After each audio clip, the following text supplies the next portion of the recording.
Esperamos que seamos una bendición para usted, como ustedes son una bendición con nosotros por estar en medio nuestro.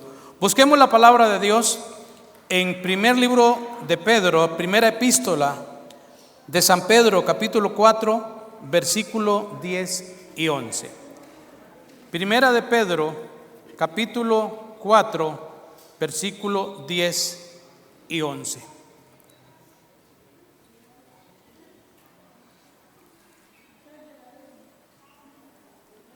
Dice la palabra de nuestro Dios. Vamos a leer despacio y con buena letra, como decían los abuelos. Cada uno, según el don que ha recibido, ministrelo a los otros como buenos administradores de la multiforme gracia de Dios. Aquí vamos a ver por lo menos unos 6 o 7 principios que hay en estos dos versículos, muy ricos, hermano, con un contenido riquísimo. Lo primero que vemos ahí, ¿verdad? Que los dones no son míos. Segundo, somos administradores no de cualquier cosa, de la multiforme gracia de Dios. ¿Qué significa esa palabra, multiforme gracia de Dios? Versículo 11. Si alguno hable conforme a las palabras de Dios.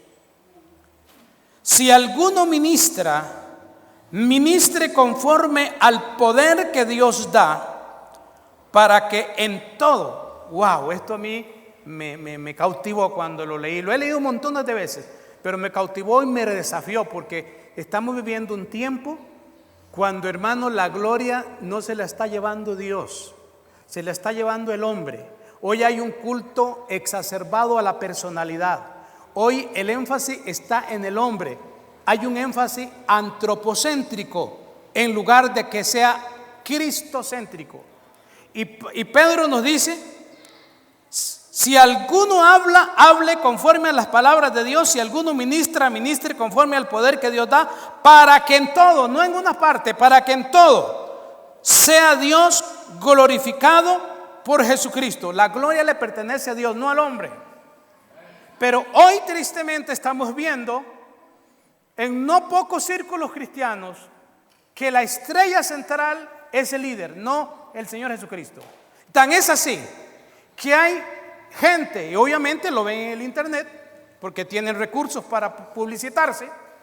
Hay hermanos en las congregaciones que escogen a ir detrás de esos líderes. Y yo lo he escuchado, no me lo soñé, lo he escuchado.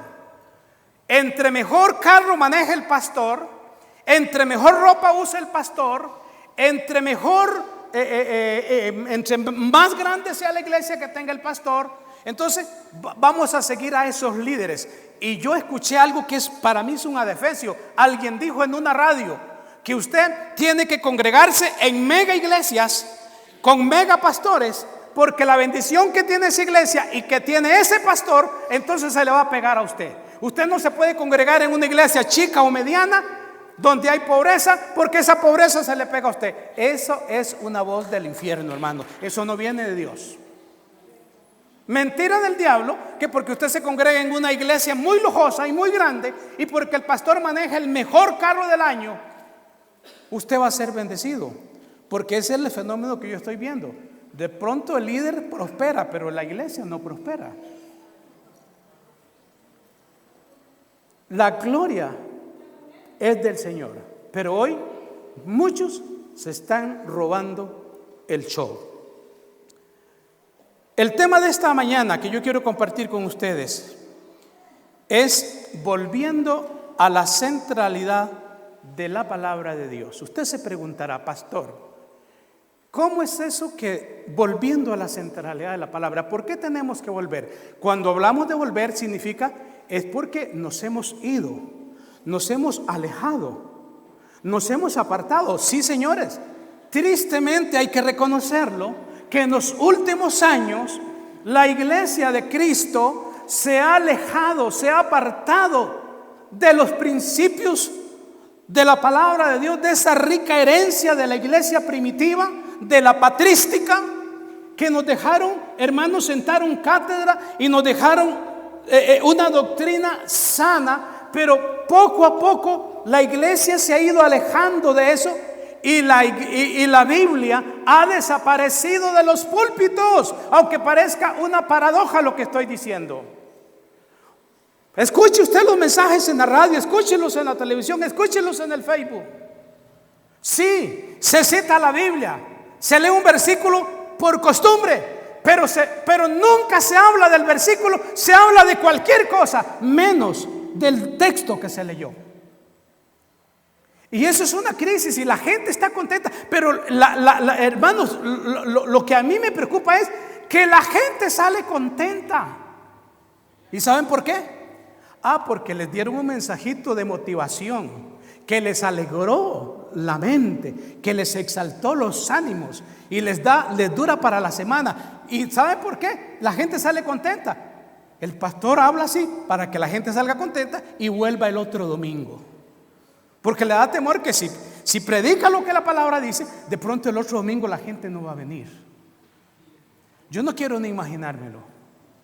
Un día de esto estaba leyendo que el Señor a los pastores, a los predicadores, nos va a pedir cuentas de lo que decimos en su nombre. Por eso Santiago dice en 3:1: no os hagáis maestros algunos de vosotros, sabiendo que recibiréis mayor condenación. Hermanos, predicar no es, si se quiere ver humanamente es sencillo, pero no es sencillo. Es una grandísima responsabilidad. Yo voy a responder a Dios un día de las cosas que yo digo y enseñé a la iglesia.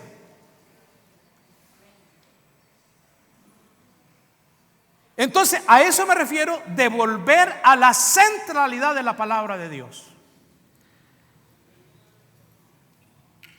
Lo que acabamos de leer en estos dos versículos de Pedro, hermano, nos dio el mensaje, el tema de este mensaje, volviendo a la centralidad de la palabra de Dios. ¿Y por qué hablamos de volver a la centralidad de la palabra? Por lo que les he dicho. Porque poco a poco, lentamente y a veces quizás hasta sin darse cuenta, la iglesia, mis hermanos, se ha ido alejando, se ha ido apartando a través de los años de esa centralidad de la palabra de Dios, de esa rica herencia que recibimos de la iglesia primitiva, de la iglesia de los primeros siglos y de la patrística. La patrística es esa época donde se levantaron hombres tremendísimos que defendieron a capa y espada la sana doctrina y pagaron con su vida por enseñar la verdad, pero sentaron cátedra y nos dejaron una rica herencia doctrinal. Pero hoy, hermanos, como que poco importa. Entonces, por eso nos estamos refiriendo a volver, hermanos, como iglesia, a la centralidad de la palabra de Dios. ¿Por qué? Hermano, hoy se escuchan cosas muy bonitas, muy agradables, muy creíbles, que parecen cristianas, que parecen bíblicas, pero no lo son. Son un verdadero engaño, mis amados hermanos. ¿Y por qué lo digo? Porque hoy se ha adoptado modas religiosas que están en el mercado como una mercancía consumible. Hermano, y eso no es así, pero son un engaño porque están alejando a los cristianos de la centralidad de la palabra y no son más que eso, modas del mercado. Y en estos dos versículos hay varios principios que yo quiero que los consideremos. El primero que quiero considerar, esto no está en el texto, pero yo quiero que analicemos el texto. Pero antes de empezar a considerar los dos versículos, quiero decirles algo que lo he observado, lo he escuchado y lo he comprobado. Lo primero que quiero que veamos, hermanos, es que hoy se están citando más otros libros que la palabra de Dios. Usted me dirá: pastor, usted mismo cita libros aquí. Sí, les acabo de citar uno. Eso no es malo, pero el problema es que se está citando libros, hermanos, que tienen un trasfondo negro, perverso, ocultista. Y les voy a decir por qué. No es malo leer libros, a mí me encanta leer libros, hermano. Usted va ahí y yo tengo un desorden ahí donde yo estudio, donde oro. Usted va a encontrar un desorden. Y mi esposa y a veces mis hijas que son tan ordenadas llegan y me ordenan, y yo le digo a mi esposa: ya me perdió usted todas mis cosas. Mi desorden es mi orden. Sí, las mujeres son muy ordenadas y nosotros los varones muy desordenados. Pero yo sé dónde, en ese desorden yo sé dónde tengo mis cosas. Entonces, a mí me gusta, hermano, y yo recomiendo libros, no cualquier libro, pero en el púlpito como mensajero se está citando, y le voy a decir por qué digo esto. Muchas de las frases, hermanos, que hoy escuchamos en algunos círculos cristianos son tomados del famoso libro El Secreto. No sé cuántos han oído hablar de ese libro o cuántos lo habrán leído. Ese famoso libro, El Secreto, escrita por Rhonda Byrne, que promueve la denominada ley de la atracción, que suena muy bonito. Y algunos se enamoran de esos términos. Y la famosa ley de la atracción, hermanos, que promueve este libro, es una creencia pseudocientífica formulada por el gran ocultista estadounidense William Walker Atkinson. Él fue el pionero, hermanos, del movimiento del New Thought, del nuevo pensamiento, que es lo que estamos viviendo hoy. Muchachos, ustedes que están en las universidades, en los colegios, ustedes van a escuchar hablar del famoso New Thought, el nuevo pensamiento. Pareciera que ya el pensamiento viejo ya murió, ya terminó. Tenemos que estar al día en el nuevo pensamiento, y no se dan cuenta que eso está basado, lo hizo un ocultista satánico de los más grandes. Y la gente lee ese libro, y muchos predicadores lo tienen en sus bibliotecas y lo están citando, porque muchas de las frases que yo he escuchado en los púlpitos son sacados de ese libro. Y los digo con conocimiento de causa, no puedo decir lo que no conozco. Lo leí para poder tener bases. Y mis amados hermanos, entonces, el nuevo pensamiento, el New Thought, hay una película basada en el libro que se llama, en el libro El Secreto, que esa película se llama Atrévete a Soñar. No sé cuántos la han visto. Y aparentemente es muy bonita, muy atractiva. Si usted la ha visto, recuerde cuál es el eje central, el tema central. Y si no la ha visto, quizá la va a ver. Pero esa película la hicieron de ese libro El Secreto. Atrévete a soñar. Y que no es malo soñar, se vale soñar. Pero hermano, ¿cómo estamos soñando? ¿Qué estamos soñando? ¿Para qué? Entonces eso suena muy bonito, muy atractivo, y entonces la gente se está llenando la cabeza y consumiendo esto y no la palabra de Dios. Entonces, hermanos, cuando nos ceñimos a la palabra de Dios, escúcheme bien, cuando usted y yo nos ceñimos a la palabra de Dios, vamos a tener problemas.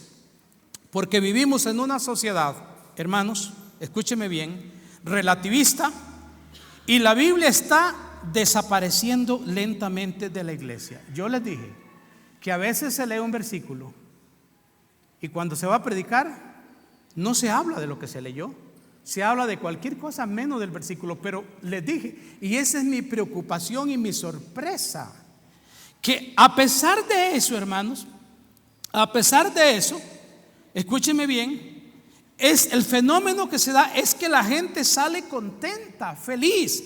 ¡Wow! La gente no protesta, la gente se va contenta porque han escuchado un mensaje motivacional. Y que eso, y hermanos, y yo les digo, les pregunto, ¿qué es un mensaje motivacional? ¿Qué es un mensaje motivacional? Es aquel mensaje que no toca tu conciencia, mi hermano, que no toca tu conciencia. Para nada. Ese mensaje motivacional es aquel que dice, todo está bien, Dios está contento como estamos. Mis amados, que Dios habla cuando predicamos su palabra.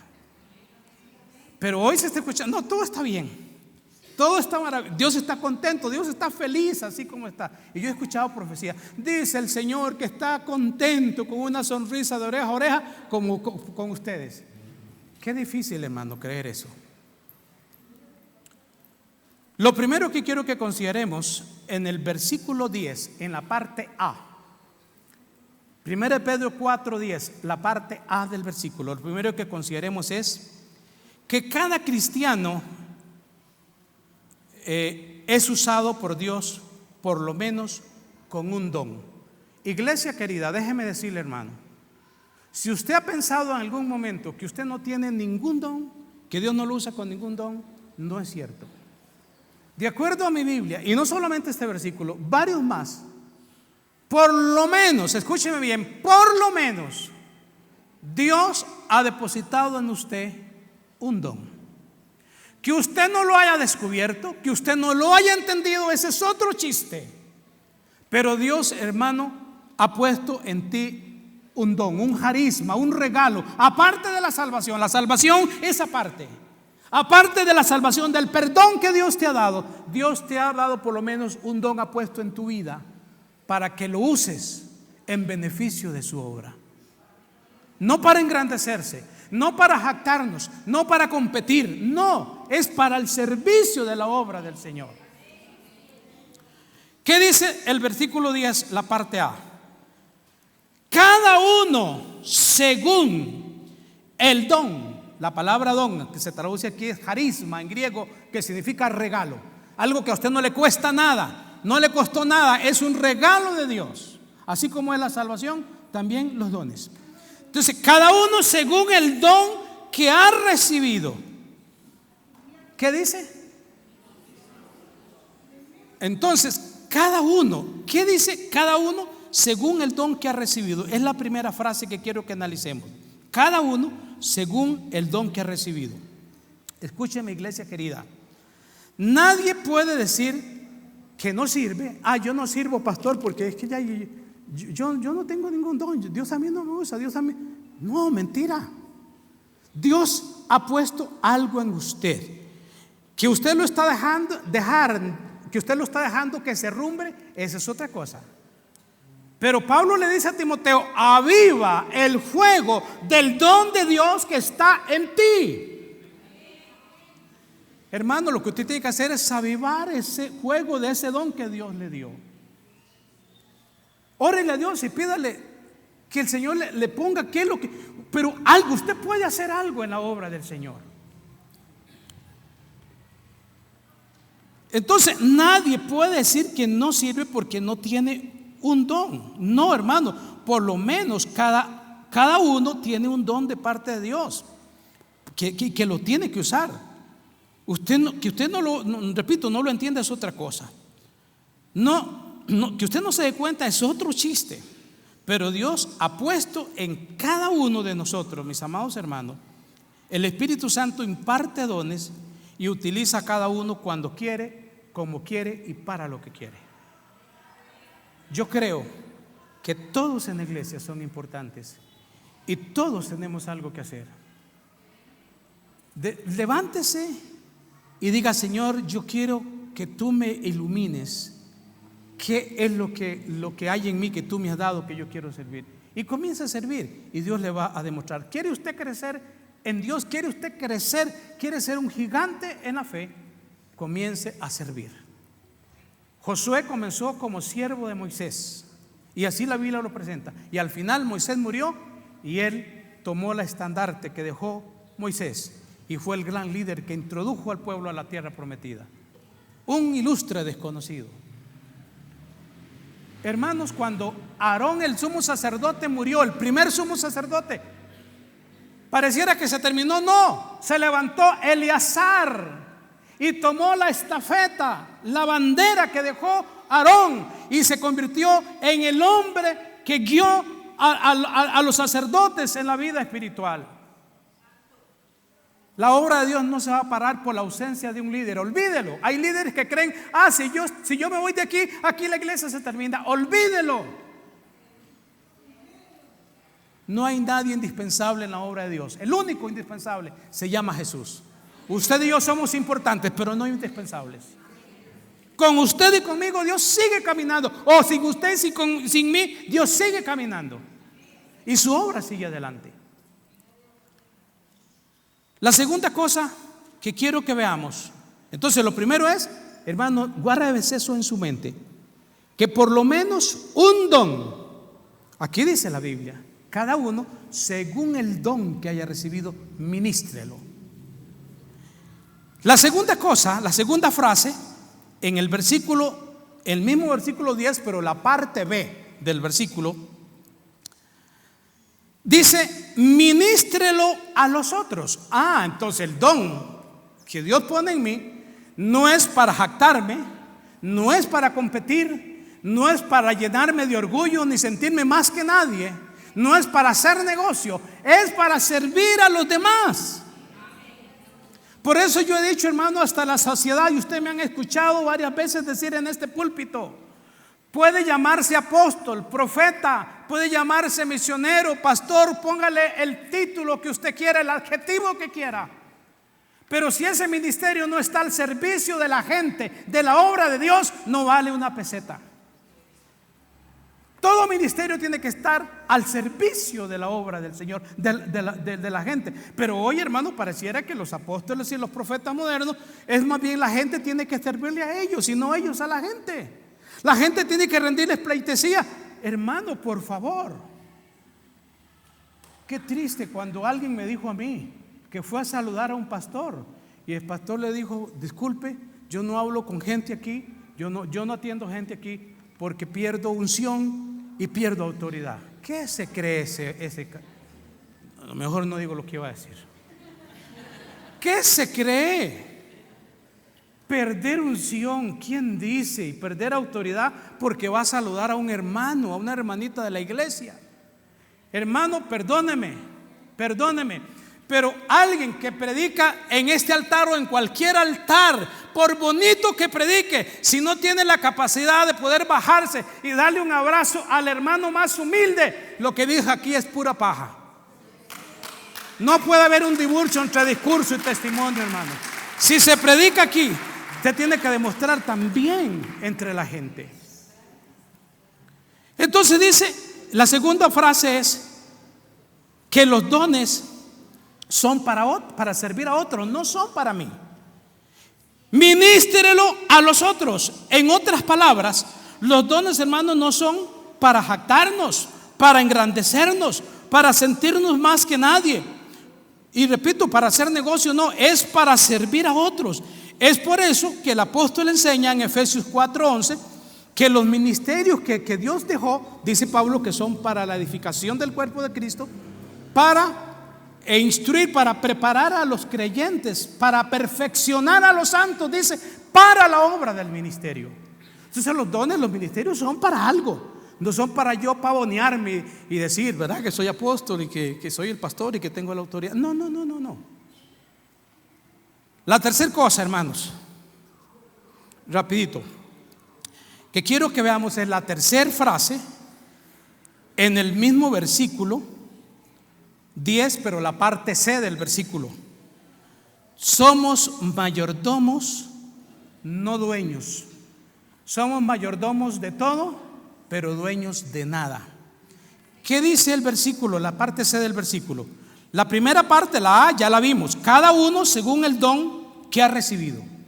Todos hemos recibido aunque sea un don. Segundo, vimos, ministro a los otros. O sea que los dones son para servicio. La tercera frase, como buenos administradores de la multiforme gracia de Dios. Entonces la cuarta cosa que quiero que veamos, que miremos es que todos somos mayordomos, no dueños. Yo no puedo sentirme dueño o sea, es que yo tengo mis reservas, hermano, y perdóname, tal vez seré un pastor raro, pero yo difiero cuando dicen, bueno, hermanos, hoy tenemos al predicador que tiene el don de profetizar, el don de ciencia. Aquí tenemos a alguien que Dios tiene 5 dones. Yo pregunto, ¿alguno de nosotros tendremos algún don que sea nuestro? ¿Los dones son del hombre o son del Espíritu Santo? Mi Biblia dice que son los dones del Espíritu Santo, y Él usa a quien quiere, como dije, como quiere, para lo que quiere y cuando quiere. Pero son dones del Espíritu Santo. Yo no tengo ningún don, porque si yo los tengo, yo hago con lo mío lo que a mí me dé la gana. Pastor, ayer me estaba compartiendo un amigo mío, muy amigo, y creo que lo vamos a tener aquí predicando. Dice que él estaba en Panamá y fue a una iglesia muy grande.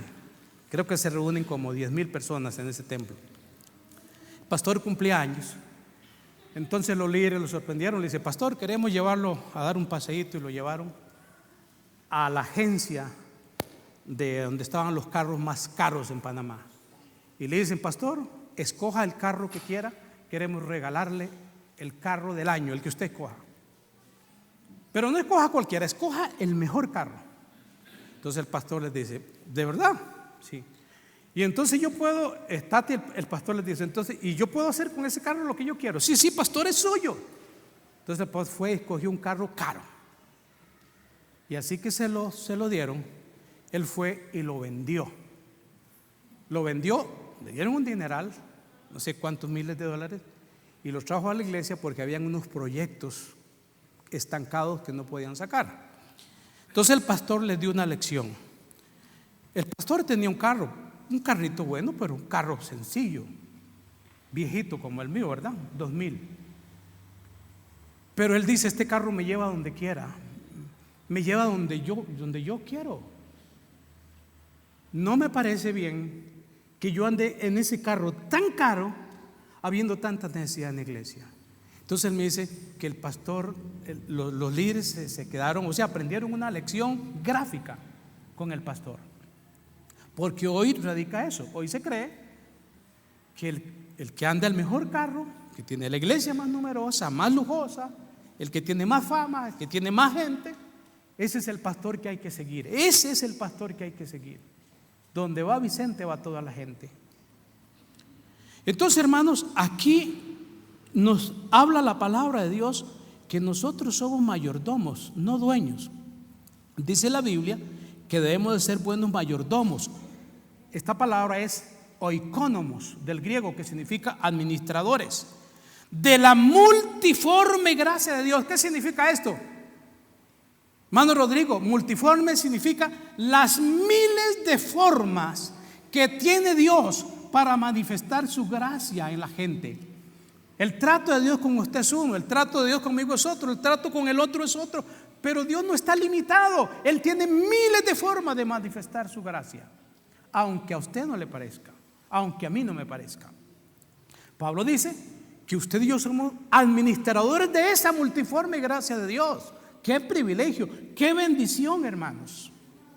Esto Dios no se lo ha dado al mundo, se lo ha encomendado a la iglesia. Entonces, mis amados hermanos, no estamos administrando cualquier cosa, sino la multiforme gracia de Dios. La quinta cosa que quiero que veamos, ya en el versículo 11, la parte A del versículo 11.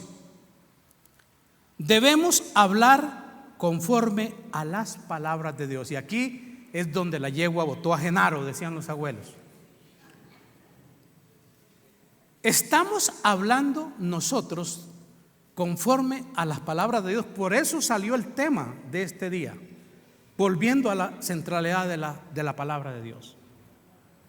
Porque hoy más que nunca estamos escuchando muchos clichés en los púlpitos. Estamos escuchando frases muy bonitas, repito, que emocionan, que alegran, pero duran muy poco, son para el momento. Lo que da estabilidad al cristiano, lo que da fortaleza al cristiano, lo que anima al cristiano, lo que fortalece su fe, lo que lo capacita para enfrentar la tentación y las fuerzas del mal, es la palabra bendita de Dios. Por eso Pedro dice: deseen como niños recién nacidos la leche espiritual no adulterada, que hoy se está adulterando el evangelio, hermanos. Pero Pedro dice: usted, un niño recién nacido, un bebito, ¿verdad? Cómo se sabrosea cuando se pega al pecho de la mamá, y eso le da el crecimiento de sus huesos, de todo. Pues Pedro usa la analogía y nos dice a los cristianos: deseen como niños recién nacidos la leche espiritual, la palabra de Dios, pero no adulterada. Los lecheros, los que vendían leche rosita en aquellos tiempos, habían algunos tramposos, le echaban agua a la leche para vender más. Y un día mi mamá descubrió, ¿verdad? Lo descubrió y le reclamó. Y entonces de vergüenza nunca más pasó a vender leche. Y hoy se está haciendo lo mismo con la palabra de Dios. Hermana Marlene se está diluyendo. La otra cosa que quiero que veamos en el versículo, la sexta cosa, quiero que veamos en el versículo 11, la parte B del versículo, es que se debe ministrar conforme al poder de Dios. No hay otra manera, no hay otra forma, no hay otra alternativa, no hay otra opción, es la única. Podemos ministrar en nuestro poder, en nuestra capacidad, en nuestro conocimiento, pero hermano, nada va a pasar. Tenemos que ministrar de acuerdo al poder que Dios da.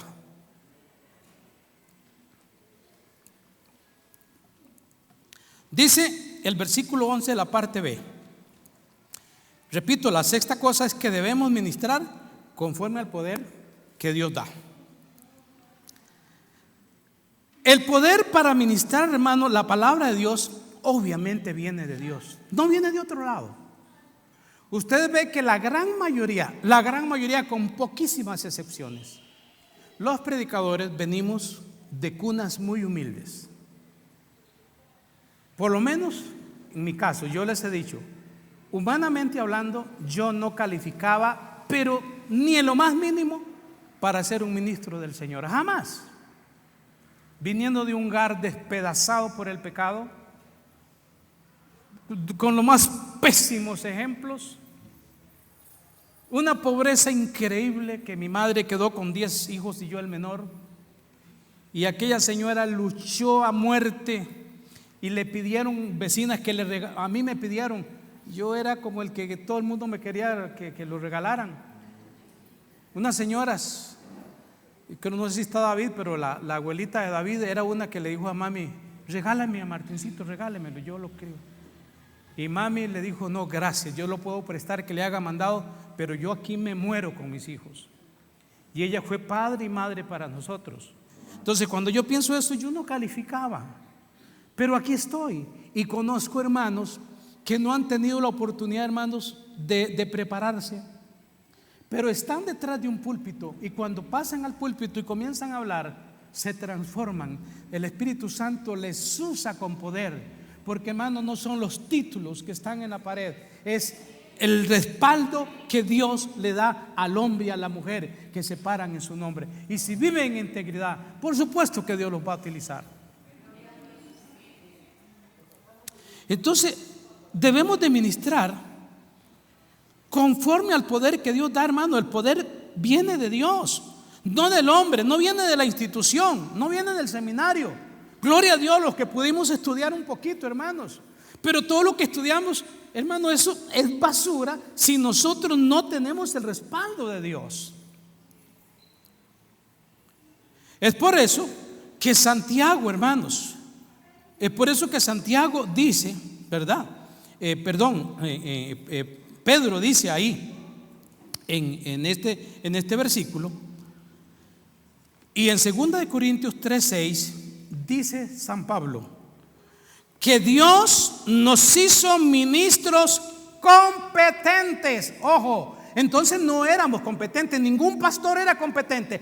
Dios nos dio la competencia para poder servirle.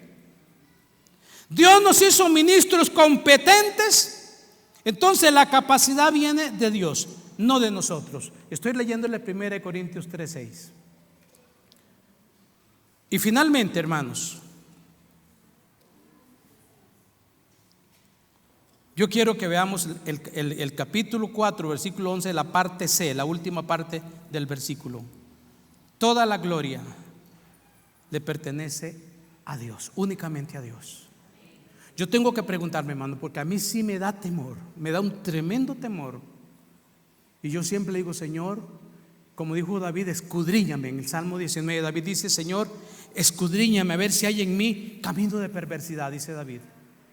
Señor, ¿quién entenderá sus propios errores? Señor, líbrame de los que me son ocultos. Él sabía que dentro de él habían errores que él no entendía, y él tenía temor de fallarle a Dios. Y yo le he dicho, Señor, escudriñame, porque yo no quiero llenarme de orgullo, yo no quiero llenarme de vanagloria, Señor, porque toda la gloria es para ti. Entonces en el versículo 11 del capítulo 4, la parte C, toda la gloria es del Señor. ¿Qué dice? Dice, para que en todo sea Dios, en todo glorificado, Él reciba la gloria por Jesucristo, a quien pertenece la gloria y el imperio por los siglos de los siglos. Yo estoy convencido, iglesia amada, yo he conocido ministerios muy famosos que de la noche a la mañana desaparecieron, ministerios jóvenes, pero se llenaron de vanagloria, quisieron tomar la gloria que le pertenece a Dios para ellos, y Dios dijo no más. Estoy convencido que Dios intervino. Yo no estoy diciendo que se condenaron, pero Dios no quiso que siguieran. Es muy peligroso, porque eso es un principio diabólico. Satanás fue el primero que quiso robarse la gloria de Dios para él. Él dijo, subiré, me sentaré junto al trono de Dios, haré mi trono junto a las estrellas y ahí estaré. Y Dios le dijo, papito, aquí no hay, yo no comparto mi gloria con nadie. ¡Fum! Y fue destronado a la tierra y se convirtió en el horrible bicharrejo que es hoy, ¿verdad? No es ese Dios que lo pintan con cachos y con rabos. No, si usted cree que el diablo le va a salir con cachos y con rabos, se equivocó. Varón, a usted le va a salir una preciosa dama que lo va a cautivar. Mujer, a usted le va a salir no un diablo con cachos ni con rabos, un varón que la va a cautivar. Recuerde que la Biblia dice que Satanás se viste como ángel de luz. Cuando el hombre, hermano, quiere tomar la gloria para sí mismo, se mete en serios problemas con Dios. Hoy muchos han fracasado. Estoy seguro que hoy muchos han fracasado porque han querido robarse la gloria que solo le pertenece a Dios. Por eso Satanás fue destronado del cielo, hermano, porque él quiso tomar el lugar que solamente le pertenece a Dios. Muchos se enaltecieron, pero ya hoy no están. Y yo quiero terminar, hermanos, diciéndoles, cuando la Biblia ha desaparecido de muchos púlpitos, porque es así, debemos de retomar la centralidad de la palabra de Dios, porque el cielo y la tierra pasarán, pero sus palabras no pasarán.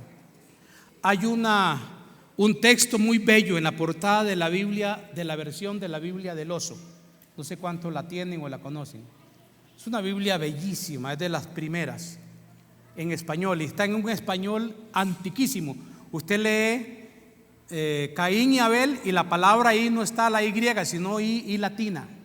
Es un español que usted lo lee y cuesta entenderlo. Pero en la portada tiene una fotografía muy bella. Hay un oso, por eso se llama la Biblia del Oso. Hay un oso de pie así y hay un panal de miel y el oso está tratando de agarrar, porque sabe que el oso se alimenta de miel en la montaña. Está tratando de agarrar aquel panal de miel. Y está aquel versículo que dice: sécase la hierba, marchítase la flor, mas la palabra de Dios permanece para siempre. Hermanos amados, que Dios nos dé la capacidad, la sabiduría y nuestro empeño de verdad para regresar a la centralidad de la palabra de Dios. Hermano, cuando usted escuche, yo lo he dicho hasta la saciedad, cuando usted escuche, me escuche a mí, escuche al pastor Gerardo, escuche a cualquier pastor, a cualquier misionero, cualquier invitado que venga a este púlpito, no se trague todo, escuche con dos oídos. Por eso Dios le puso dos oídos y una sola boca, para que hable menos y escuche más. Escuche bien y traiga lo que usted escuche, tráigalo a la balanza de la palabra de Dios. Si no le entra el peine, no lo reciba. No todo lo que brille sobre, hermano, tengan cuidado, no escuchen todo lo que usted ven en el internet. Y si lo escucha, sea sabio y sabia. Analízalo a la luz de la palabra. Y si usted ve que no, mejor no lo vuelva a ver, deséchelo. Pero hoy hay muchos siguiendo maestros ahí en el internet. En esos días me decía el pastor Gilbert Monge que ellos salieron de aquí, de la iglesia, con la hermana Eliet a pastorear la Tigra de San Carlos. A él se le fueron 3 familias por una razón muy sencilla. ellos comenzaron a seguir un maestro en internet, y ese hombre comenzó a enseñarles unas cosas que sonaban muy bonitas, que ellos nunca habían escuchado. Comenzaron a seguirlo y les confundió la mente. Entonces ellos llegaron y le dijeron al pastor: pastor, mire, encontramos un maestro que nos está enseñando algo que nunca lo hemos escuchado, y si aquí lo enseñan nos quedamos y no nos vamos. El pastor le dice: ¿y qué es? Y ya le dijo: pero hermano, eso estaba alejado de la palabra de Dios. Le dice: hermano, yo no puedo enseñar eso, eso no es de Dios. Y entonces ellos prefirieron irse, las 3 familias, y contactaron a ese predicador, no sé en qué país, y entonces vino y les puso ya una iglesia ahí en San Carlos.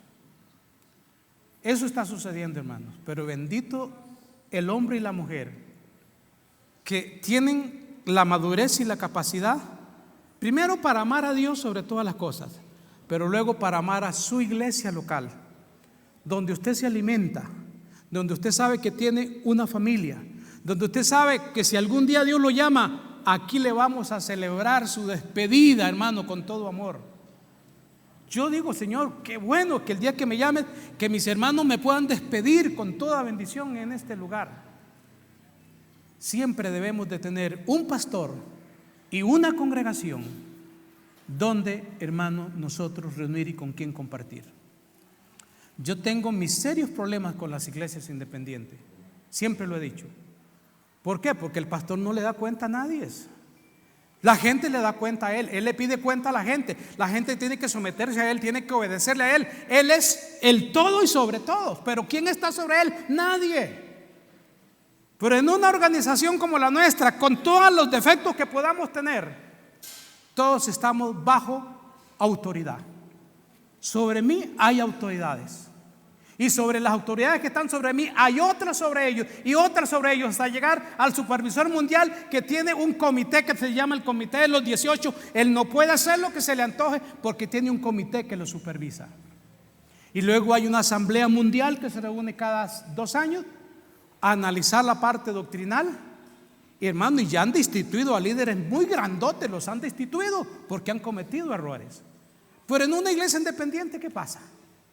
El pastor puede meter la pata hasta la rodilla, y la gente tiene 2 opciones: o aguantan eso o se van. Hermanos, pongámonos de pie un momentito. Yo quiero que demos gracias a Dios.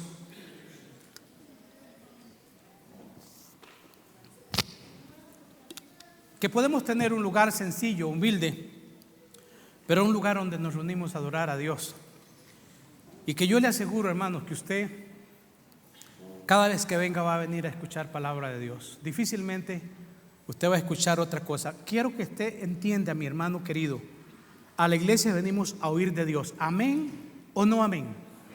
A la iglesia venimos a oír de Dios. Usted no puede pensar que o esperar que viene a oír aquí de otro tema. Para oír de otro tema, este no es el lugar. Usted tiene que ir a otro lugar si quiere escuchar otro tema. Aquí venimos a oír la palabra de Dios. Venimos a escuchar de Dios. Esto es una congregación, por lo tanto aquí no podemos exponer otro tema.